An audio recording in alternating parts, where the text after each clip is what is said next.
जय हिंद। कैसे हैं आप सब। आजकल देश में कई सारे आंदोलन चल रहे हैं। अलग अलग जगह पर अलग अलग तरह के आंदोलन चल रहे हैं। ये आंदोलन कई बार हिंसक भी हो रहे हैं। हिंसक क्यों हो रहे हैं? क्योंकि हम अपने राइट्स को नहीं जान पा रहे हैं।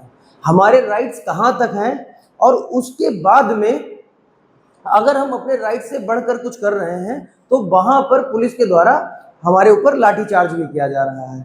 इसी क्रम में मैंने सोचा कि आपको आपके अधिकारों को बताने के लिए या आपके अधिकारों को समझाने के लिए आपका संविधान को समझना बहुत जरूरी है।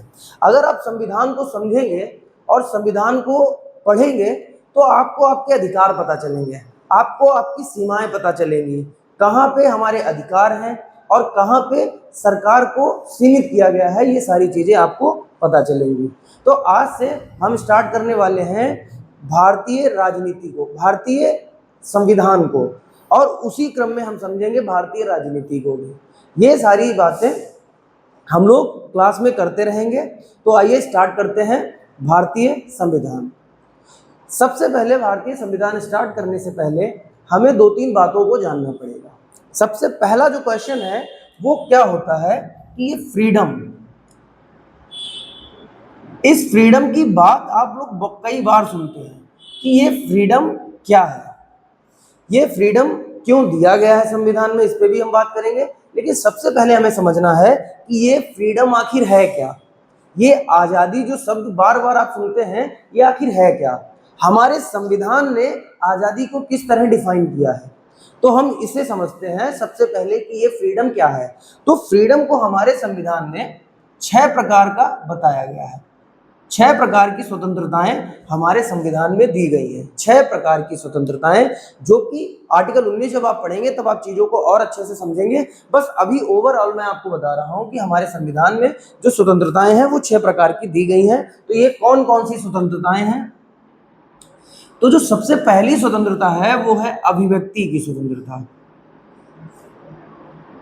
अभिव्यक्ति की स्वतंत्रता, अभिव्यक्ति की स्वतंत्रता और वाक की स्वतंत्रता, वाक और अभिव्यक्ति की स्वतंत्रता। ध्यान रखिएगा, वाक और अभिव्यक्ति की स्वतंत्रता। दूसरी स्वतंत्रता भारत में भारतीय संविधान में कौन सी दी गई है? अगर आप बोलेंगे और खुद को अभिव्यक्त करेंगे, कर तो तभी पाएंगे जब कोई सामने सुनने वाला भी होगा। तो सुनने वाले कहाँ पे होंगे, कहाँ पे आप अभिव्यक्त करेंगे? तो जहां पर सभा होंगी। तो अगर आप अभिव्यक्त कर रहे हैं और ये स्वतंत्रता आपको दी गई है, तो आपको एक स्वतंत्रता और भी दी गई है जिसे हम लोग बोलते हैं सभा और सम्मेलन की स्वतंत्रता। सभा और सम्मेलन की स्वतंत्रता, वाक और अभिव्यक्ति की स्वतंत्रता, सभा और सम्मेलन की स्वतंत्रता। अब यहाँ पे एक चीज समझने वाली है कि यदि आपको बोलने की स्वतंत्रता है, यदि आपको सम्मेलन की स्वतंत्रता है, सभा करने की स्वतंत्रता है, तो सभा और सम्मेलन करेगा कौन? अगर कोई संघ नहीं होगा, सभा सम्मेलन अकेले तो हो नहीं सकता है, उसके लिए तो एक संगठन बनाना पड़ेगा। तो अगर हम सभा और सम्मेलन कर रहे हैं तो हमें प्रॉपर एक संगठन की जरूरत पड़ेगी। तो यही संविधान में स्वतंत्रता दी गई है, संगठन बनाने की स्वतंत्रता। अब संगठन है, अगर संगठन बन गया, हमें बोलने की आजादी है, बोलने अपने आप को अभिव्यक्त करने की आजादी है, सभा बनाने की आजादी है, और सभा बनने के बाद संगठन, सभा करने की आजादी है और संगठन बनाने की आजादी है। तो फिर हमें इसके बाद में आवागमन की भी आजादी या स्वतंत्रता दी गई है। आवागमन से मतलब है यदि आपका संगठन है और एक जगह से दूसरी जगह आपको रैली निकालनी है, तो यहाँ से जाने की भी स्वतंत्रता। और इसमें और तरीके भी, जैसे हम कह सकते हैं कि हम पूरे भारत में कहीं भी जा सकते हैं। जहाँ पे कुछ ऐसी जगह हैं जैसे रिस्ट्रिक्टेड है, जानवरों को लेकर के रिस्ट्रिक्टेड की गई हैं, उनके अस्तित्व को बचाने के लिए, वो सारी बातें हम लोग बाद में करेंगे। बट आप समझिए कि आवागमन की भी स्वतंत्रता, भारत में हम कहीं भी आ जा सकते हैं, और आएंगे जाएंगे तो जाहिर सी बात है वहां निवास भी करेंगे। तो निवास करने की भी स्वतंत्रता हमें हमारा संविधान प्रदान करता है। और अगर निवास करेंगे, मान लीजिए आपका मन कहीं हो गया परमानेंट रुकने का, तो आपको वहां पे काम करने की भी जरूरत पड़ेगी। तो यहाँ पे व्यवसाय की भी स्वतंत्रता आपको दी गई है, व्यवसाय की स्वतंत्रता। तो ध्यान रखिएगा कि भारतीय संविधान 6 प्रकार की स्वतंत्रताएं प्रदान करता है। वाक और अभिव्यक्ति की स्वतंत्रता, सभा की स्वतंत्रता, संगठन बनाने की स्वतंत्रता, आवागमन की स्वतंत्रता और निवास करने की स्वतंत्रता, निवास के साथ साथ व्यवसाय करने की भी स्वतंत्रता, ये हमारा संविधान हमें देता है। यहाँ पे आपको एक चीज समझनी पड़ेगी कि ये जो फ्रीडम शब्द है, ये शब्द एब्सोल्यूट नहीं है, इस पे कुछ क्या है, प्रतिबंध भी लगा। एक फ्रीडम शब्द होता है और एक लिबर्टी शब्द होता है। लिबर्टी, दोनों का ही मतलब स्वतंत्रता है, लेकिन इसमें थोड़ा सा नॉमिनल डिफरेंस आता है। क्या, ये जो फ्रीडम है, ये जो फ्रीडम शब्द है, ये एब्सोल्यूट नहीं होता है। मतलब ये यहाँ पे ऐसे कुछ अधिकार हैं जहां आपको कुछ युक्त निर्बंधन भी दिए गए हैं। मतलब क्या है, कुछ रिस्ट्रिक्शंस भी दिए गए हैं। अगर रिस्ट्रिक्शंस के साथ आजादी है तो इसको हम बोलेंगे ये फ्रीडम है। बट अगर रिस्ट्रिक्शंस नहीं है जहां पे, वहां पे आजादी दी गई है, तो ये हो जाती है लिबर्टी। जैसे लिबर्टी कितने प्रकार की हमारे संविधान में है, तो ये जो लिबर्टी की बात है, ये प्रस्तावना में है। प्रस्तावना क्या करती है, हमें लिबर्टी प्रदान करती है। और ये लिबर्टी कौन कौन सी है, तो एक तो अभिव्यक्ति की लिबर्टी,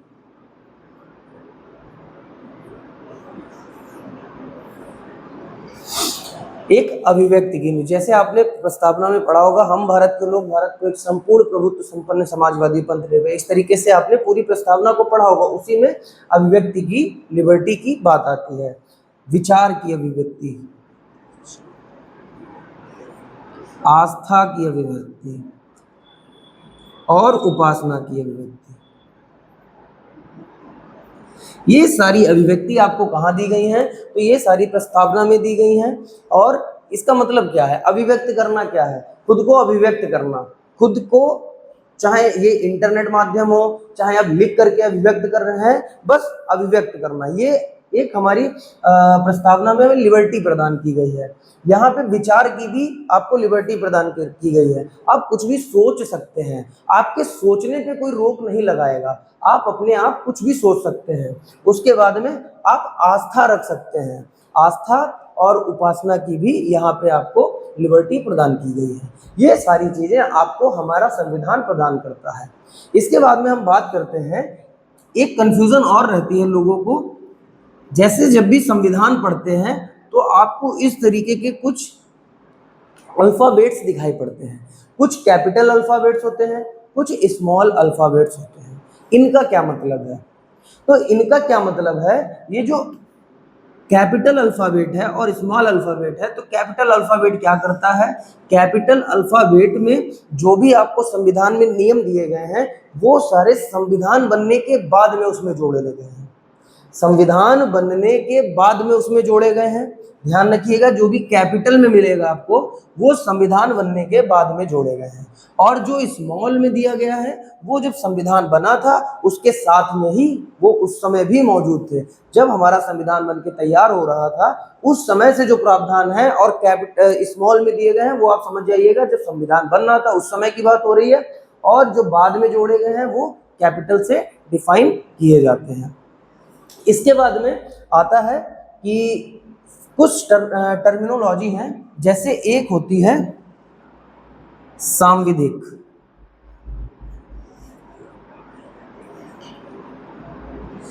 एक होता है संवैधानिक,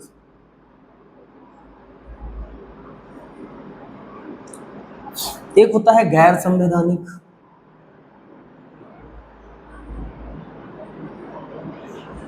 गैर संवैधानिक। ये टर्मिनोलॉजी क्या कहती है, इसमें भी लोगों को अक्सर कंफ्यूजन रहती है। और जैसे जैसे हम लोग क्लासेस में पढ़ेंगे, वैसे वैसे हम लोग सारी चीज़ों को और भी समझेंगे, और भी टर्मिनोलॉजी आएंगी नई नई, उनको भी समझेंगे। लेकिन यहाँ पे ये संविधान को समझने से पहले कुछ महत्वपूर्ण ये समझना जरूरी है, जैसे सांविधिक क्या होता है और संवैधानिक क्या होता है। तो आप समझिए, ये जो संवैधानिक है, संवैधानिक ये क्या है, संवैधानिक, इसका मतलब है जो संविधान में वर्णित है, जिसका संविधान में वर्णन है, वो सब क्या है, संवैधानिक है। जैसे क्या, UPSC, union public service commission, ये क्या है, संविधान में इसका वर्णन है।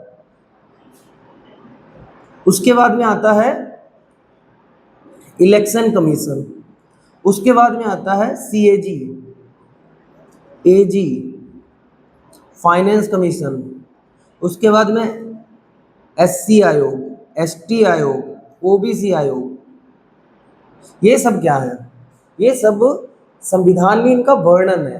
तो ये कैसे निकाय हैं, ये सब संवैधानिक निकाय हैं। संविधान में जिस भी चीज का वर्णन किया गया है वो सब क्या है, वो सब संवैधानिक है, ये ध्यान रखिएगा। तो समझिए यहाँ पे कि जो यूपीएससी है वो भारत के संविधान में कौन से आर्टिकल में आता है, आर्टिकल 314 से 323।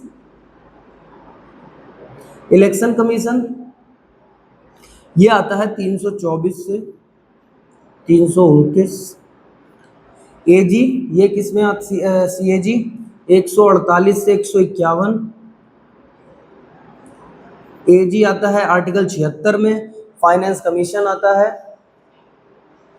उसके बाद में एससी आयोग और एसटी आयोग, ओबीसी आयोग। एससी आयोग आता है 338, 338 ए और 338 बी।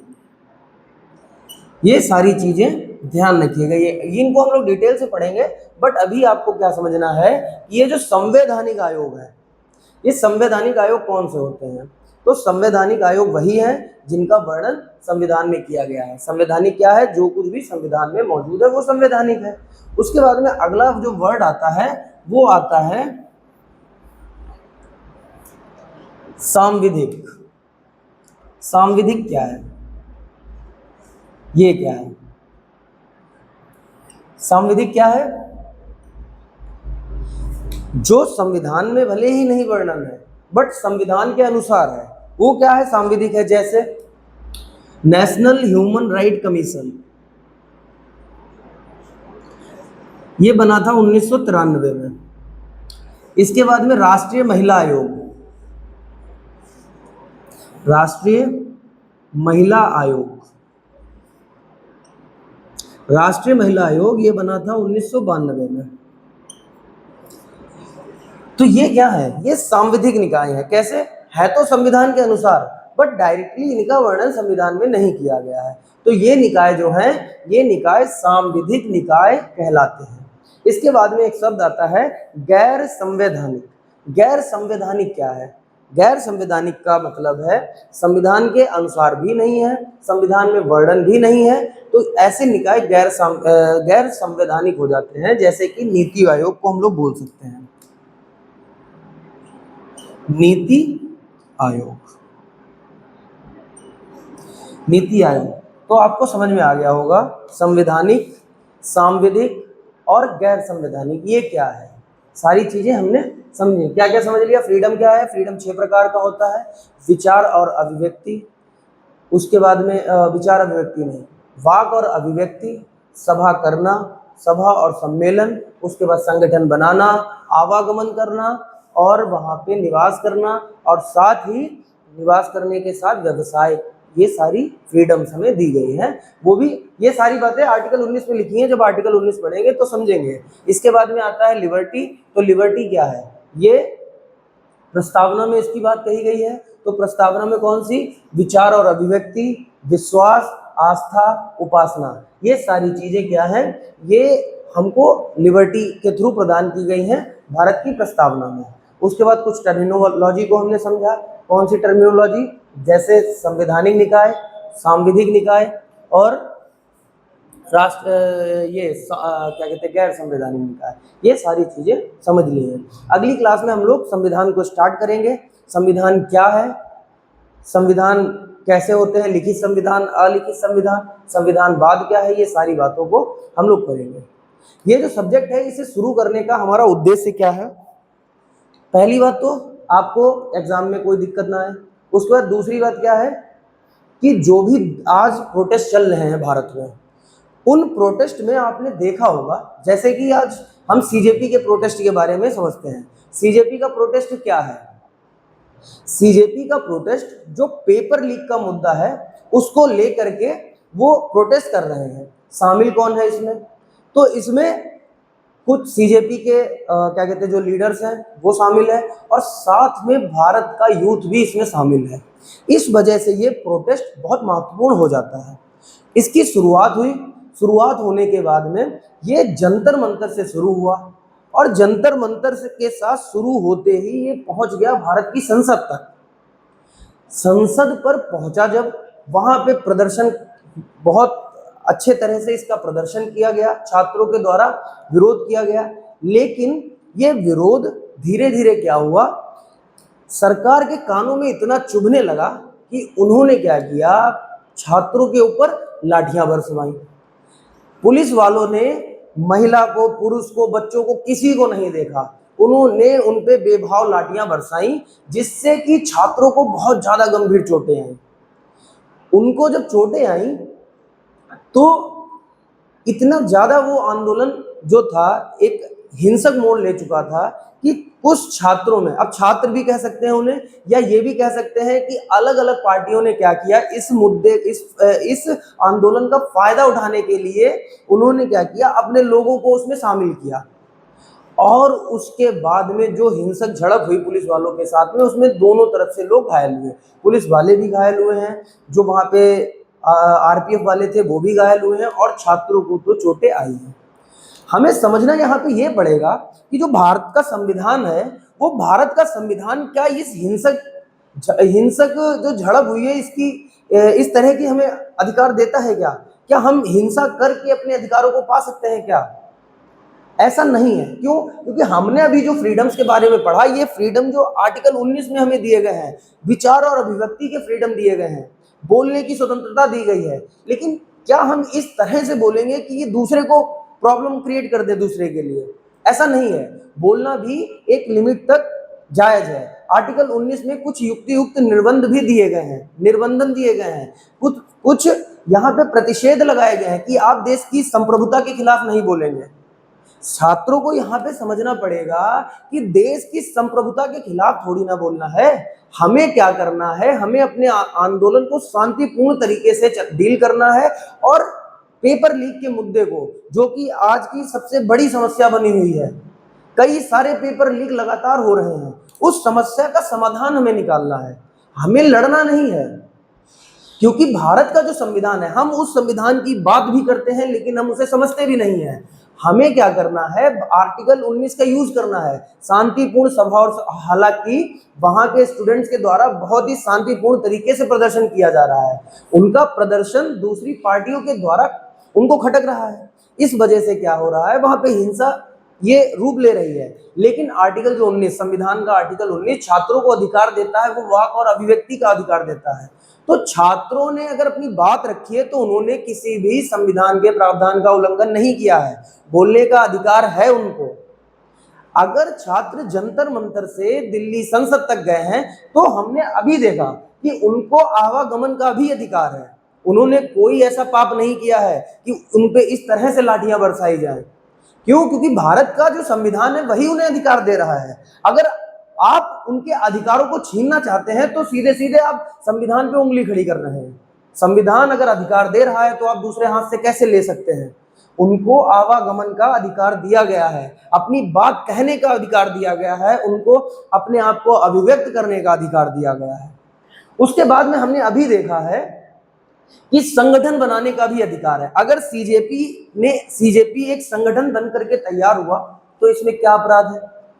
ये तो संविधान अधिकार दे रहा है हमें। और यहाँ पे बात ये नहीं है कि सीजेपी बन करके तैयार हुई या उसका कोई पॉलिटिकल लाभ वो उठाना चाहती है, बात ये नहीं है। बात यहाँ पे पेपर लीक की है। पेपर लीक को रुकना ही होगा, हर हालत में रुकना होगा। इसमें छात्रों को समझना पड़ेगा कि उनको अपने आंदोलन को हिंसक नहीं बनाना है, उन्हें अपने आंदोलन को बहुत ही सुगमता के साथ में डील करना है, क्योंकि अब वो आंदोलन धीरे धीरे सफलता की ओर बढ़ने की तरफ है, क्योंकि सरकार भी अब उनकी बात को सुन रही है। हालांकि हमारा यूथ जो बहुत अच्छे से इस आंदोलन को डील कर रहा है, इसके लिए उनको अप्रिशिएट भी करना चाहिए। और मेरी कोशिश यही रहेगी कि मैं आपको आपके अधिकारों तक पहुंचा सकूं, भारत के संविधान को इस तरह से आपको पढ़ाऊं कि आपको सारी की सारी चीजें बहुत अच्छे से समझ में आए, और कभी इन फ्यूचर भी अगर आप किसी समस्या को लेकर के सरकार के पास जाते हैं तो आपको आपके अधिकार पता होने चाहिए, आपको अपनी बात को किस तरह उनके सामने रखना है वो पता होना चाहिए।